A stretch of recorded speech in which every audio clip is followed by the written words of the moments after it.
കഴിഞ്ഞ കുറച്ച് ദിവസങ്ങൾക്ക് മുമ്പാണ് റിയാസ് മൗലവി വധക്കേസിലെ പ്രതികളെ വെറുതെ വിട്ടത്.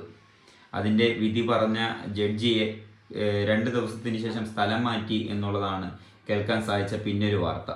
പക്ഷേ ഇതൊന്നും ഈ സ്ഥലം മാറ്റം നമ്മൾ വിചാരിക്കുന്നത് പോലെ തന്നെ ഈ റിയാസ് മൗലവിയുടെ വിധി പറഞ്ഞതിനെ കുറിച്ചൊന്നുമല്ല. അത് അവരുടെ വേറൊരു താല്പര്യത്താൽ അവിടുന്ന് മാറ്റി ആലപ്പുഴയിലേക്ക് ആക്കി എന്നുള്ളത് മാത്രമാണ്.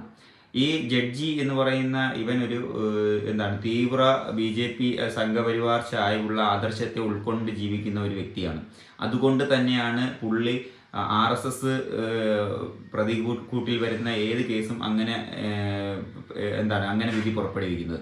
അതിനിപ്പോൾ ആലപ്പുഴയിലേക്ക് വരുവാണെങ്കിൽ ഇതുപോലെ സമാനമായിട്ടുള്ള ഏതെങ്കിലും ഒരു സംഭവം നടക്കുകയാണെങ്കിൽ ഇതേ രീതിയിൽ തന്നെയായിരിക്കും പുള്ളി പ്രവർത്തിക്കുന്നത്. അപ്പം പുള്ളി കസേരയുടെ ഒരു മഹിമയൊന്നും നോക്കുന്നില്ല, ജനങ്ങൾക്ക് വേണ്ടിയുള്ള ഒരു നീതിയൊന്നും നടപ്പാക്കുന്നില്ല. അങ്ങനെ തന്നെയാണ്